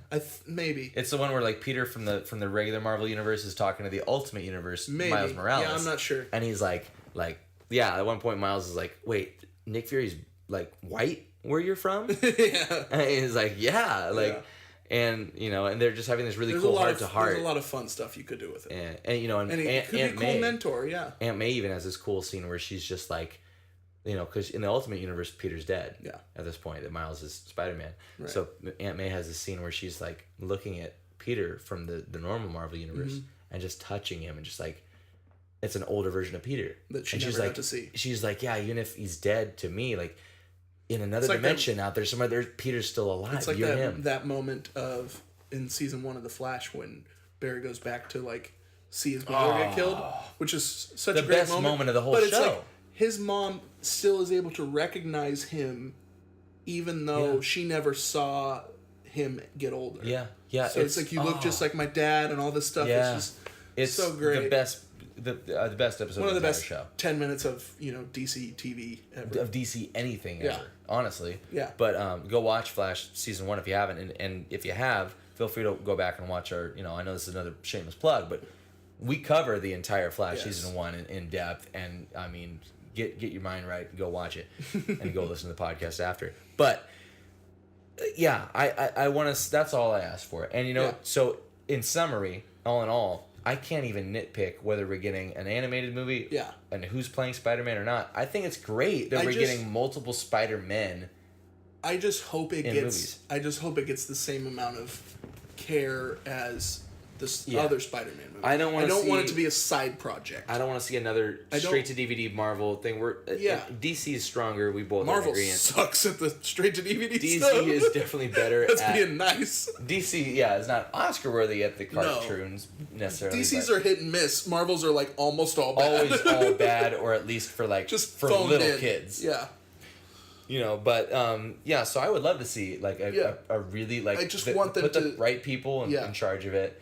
Make it And a passion project. I was thinking about this. We both we both have talked about how we would love to see Mysterio in a Spider-Man movie. Imagine the cool shit you could do with Mysterio when it's animated and you don't have to. That's true. You can just go bananas That's with true. it. You can do anything in a comic or an animated thing that doesn't necessarily work. Or in it could be an interesting way live action. They could use, and I know Green Goblin is very tied to Peter, but they could use the animated version of Green Goblin where he's like the big huge fucking transforms into an actually fucking goblin thing. They could do something like that in an animated world where it won't work as easy in. Do I even in have live to action. say? I mean, Venom.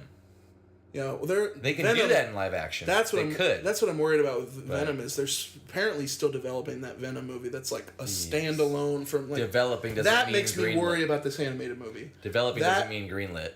So. Sure, but a Venom movie that doesn't have anything to do with Spider-Man isn't a Venom movie. I think we talked about that a while back. But so if those people making that decision to develop that are the people that are working on this animated thing, then I'm scared. Mm-hmm. But if it's people that care about the characters, bring on board the people that are passionate about the specific, not just Spider-Man, but the Spider-Man character of is so many people's Miles Morales. favorite character. Don't fuck it up. Yeah. Yeah. That's the tagline behind our podcast. Yeah, that's our message to every studio. Right. Is, go into these movies, but we care about them, so please don't fuck them up. We're going to move on to our final story now. Like you said before, Thor Ragnarok shaping up to be something cool. Yeah, I've heard a couple things. Could be. Looks like we're going to get Thor Ragnarok mixed with Planet Hulk, so It's it's confirmed. That's what everybody's saying, so, That which is weird because it's Ragnarok is specifically a different story a Thor entirely. run. Yeah. But they're like, but you know what? We're just gonna put Hulk in it, I guess, and have it adapt. To be Hulk be also. fair though, like if Hulk wasn't in this movie, and I'm not a huge Hulk fan necessarily. I mean, I like the character; he's great and all when he's done right. But if Hulk wasn't, I wouldn't be as excited for Ragnarok just because I was not thrilled with Dark World. I thought it was kind of nobody was.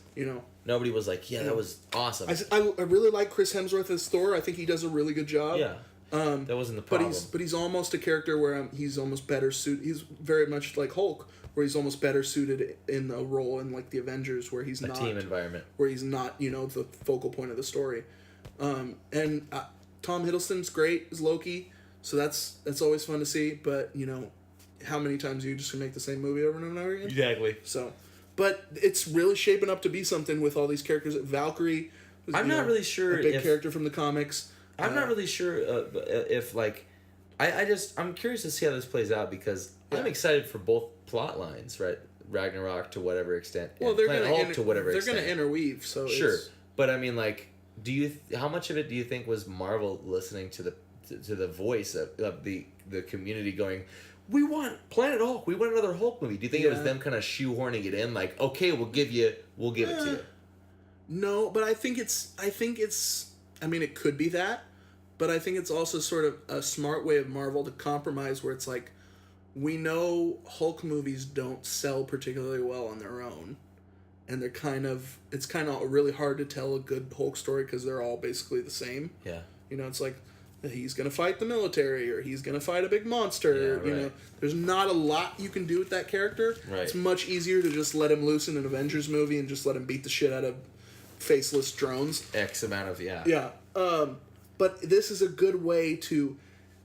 I think it's very much going to be. It's different because it's a CGI character mostly, but I think it's very much going to fill the role that like Black Widow did in Winter Soldier, Right. where it's going to be that sort of it's still going to be a Thor movie, but Hulk is going to be a very strong supporting character. Right. I think Hulk will take up the space that Loki normally takes in. While I think Loki is still going to be involved, because I think he's part of the whole villain unit of this movie. Of course. But I think there won't be as much Loki Thor. No, I don't think stuff. so either. It'll be more Which I'm strangely fine Hulk. with. Yeah. It's Like- good to mix it up. Because I don't want to see the same. The interesting thing though is the Hela character that Kate Blanchett's playing. That's right, it's Kate Blanchett. I always mix them up. Who? But in the comics, she's the daughter of Loki. So that's very I don't know how they're gonna. I don't think they're gonna. I don't think they'll do it, but it's still kind of weird. Yeah. Not enough people will know to care about that, but it's still interesting. This is strictly my theory. When I first heard that she was gonna be playing, about the just like the goddess of death, essentially, right? Yeah. Like, A bad sumbitch, yeah. Well, yeah, too, but yeah, my first thought, I heard the word death, and I was like, okay, well, I've heard Kevin Feige say that this is going to be the Winter Soldier of sorts to Phase 3, where it, the most shit happens and shakes things up, and it's like... It's called Ragnarok, which basically means apocalypse. Yeah. But they already had that title for X-Men, so it was taken. No, but yeah. That's what the storyline is about. Here's the deal, we got Iron Man 1, right? We got a kick-ass, a definitive... One of the best superhero movies ever made, right? For Iron Man. We got the Winter Soldier and Civil War, but the Winter Soldier was a definitive, a great movie with that character of Captain America. Now we haven't had that movie. Definitive Thor movie yet. Yeah, we've got really good, a strong first movie. Yeah. And the second one looks great. But Just the story's kind of. But we haven't gotten, I feel like, that definitive Thor movie that makes you go this is Thor. This is him all the way through, and this is the thing that little kids are going to love, or people of all ages for that matter. Yeah. Thor Ragnarok. If this is going to be that movie in Phase 3 that Kevin Feige praises it as and talks about and says this is going to be that movie in Phase 3, if it's going to do that, it's probably also going to help set up Infinity War most. Now, if they do that, go ahead. What I'm thinking is that Hela, goddess of death, more or less, is going to be death. The personification of death that Thanos falls in love with. That would be an interesting way to do it. That would really segue. And also, if she's coming to if she's coming to Asgard to deal with all this stuff, that's one thing that could bring Thanos to Asgard. True. Yeah. To fuck shit up. It's an interesting theory. Or even get the Infinity Gauntlet. Right, the other one. The way I look at it is that I feel like this movie could end up having a sort of not to the level necessarily, but could have sort of an Empire Strikes Back sort of feel where the end of the movie Thor and Hulk beat the villains, but maybe Asgard is in ashes kind of thing where it just fucking, which is an interesting concept. Yeah, where it's we survived basically, not that we kicked everybody's ass, and then. Well, it also sorry to cut you off. Will have my permission to die when Asgard is in ashes. Yeah. No. Go ahead. What were you gonna say? Well, just to add to what you were gonna say in that point before you move on is while that was an excuse for in Civil War, while that was an excuse for Thor being away. Oh, he's on Asgard. And he went to go seek out whatever. Yeah. That we'll probably learn Find about out in Ragnarok, if not Infinity War. There was an excuse for Thor being away. He was on a different plane of reality, or a different realm. Yeah. So. This could be the excuse for why Thor gets drawn into Infinity War if Asgard is no more his home. No more. that makes him take a lot of personal weight into the fight. Yeah, and we talked about the whole, when we were doing our speculation episode about Infinity War, we talked about the whole, Silver Surfer crashing into Doctor Strange's place.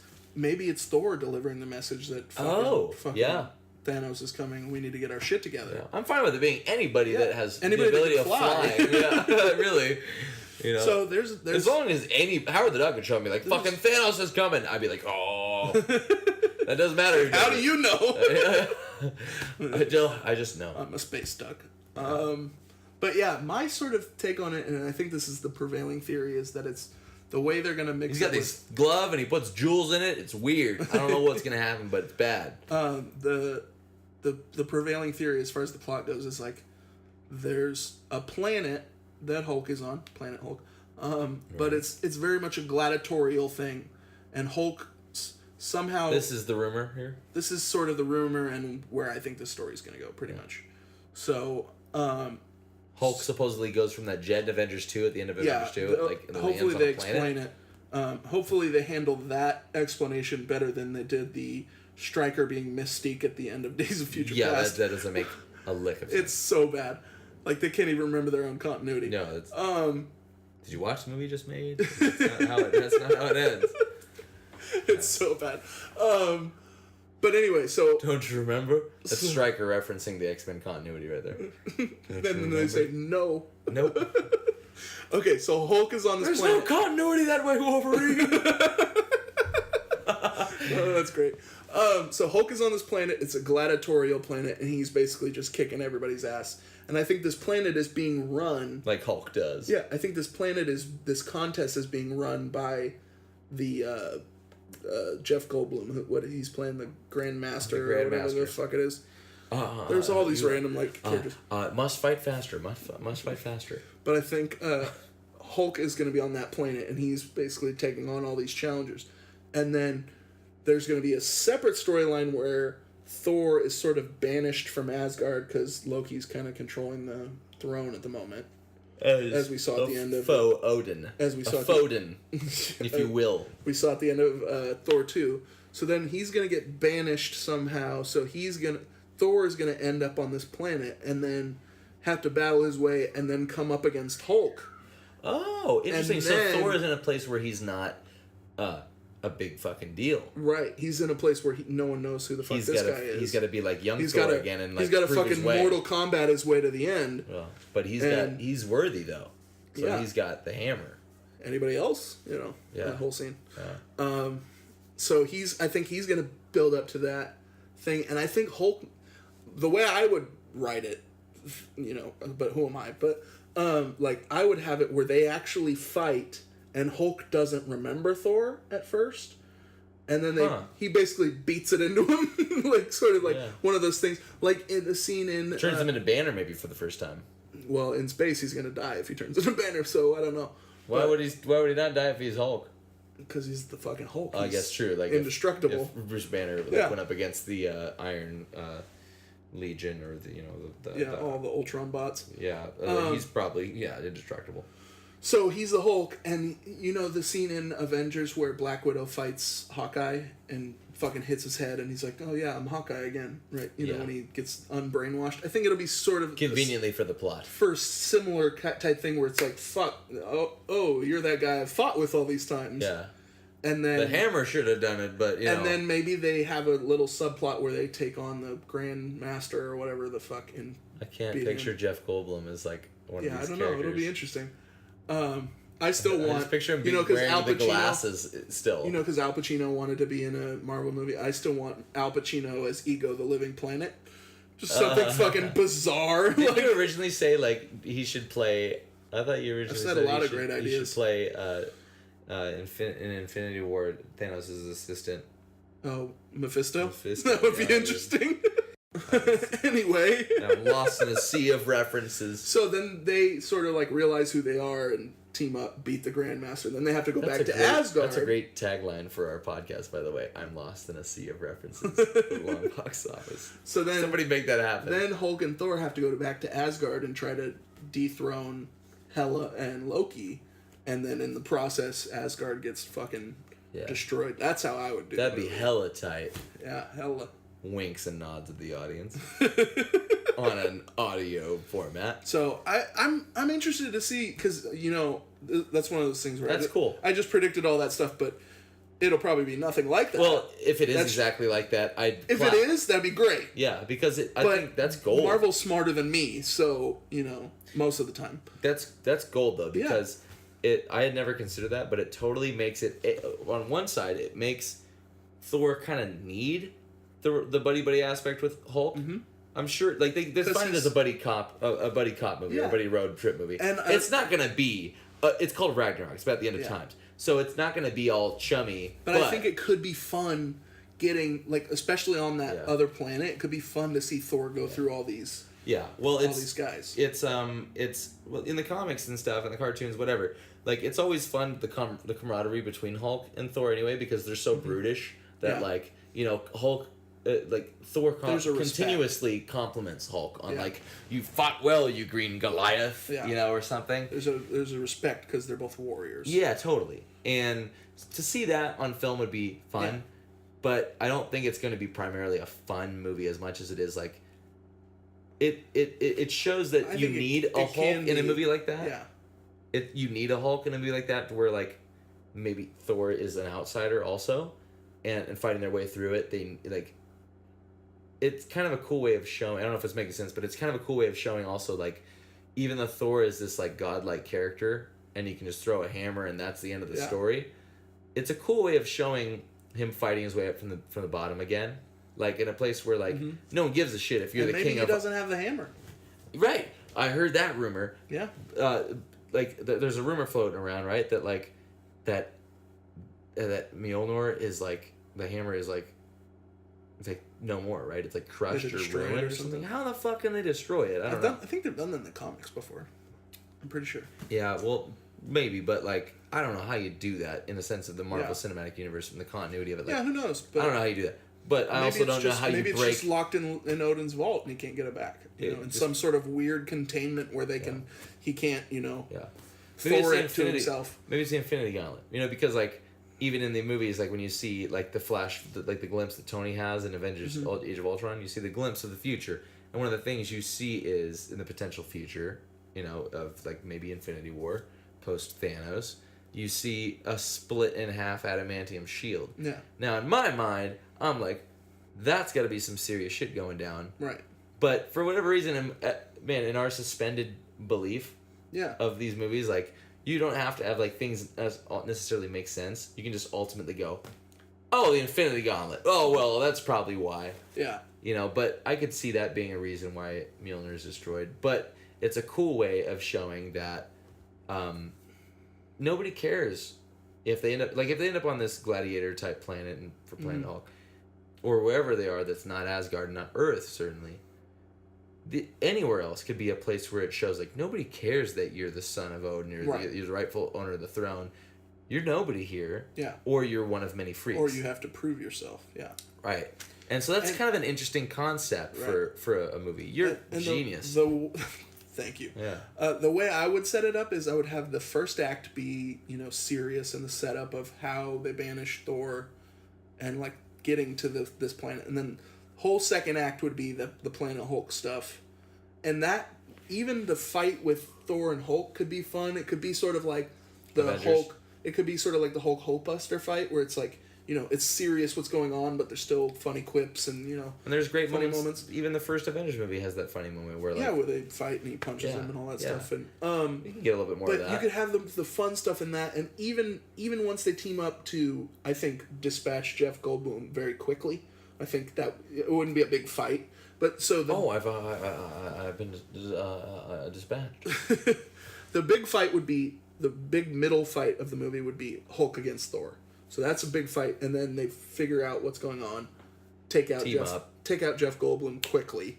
Then they have to get back to Asgard, and then I think the third act is like all serious, all business. Yeah, because I do want Hela to if this is a character that in my theory proves correct, and she does, because like if this is the character of death, if it ends up being the character of death that Thanos I don't think it will be, but it's definitely an interesting theory. If she were to though, this is Thanos we're talking about. Right. Someone that's all powerful and can have whatever he wants with an Infinity Gauntlet, but can't have the woman he wants. Right.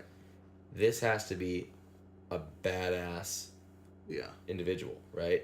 Sure, but I think for Thanos to want that. I think in most cases the death is pretty sort of passive in the comics as far as she doesn't really do anything. She's just the embodiment of death. Well, then it's even if my theory's wrong. Yeah. I just want a sweet ass villain in a Thor movie that's not Loki.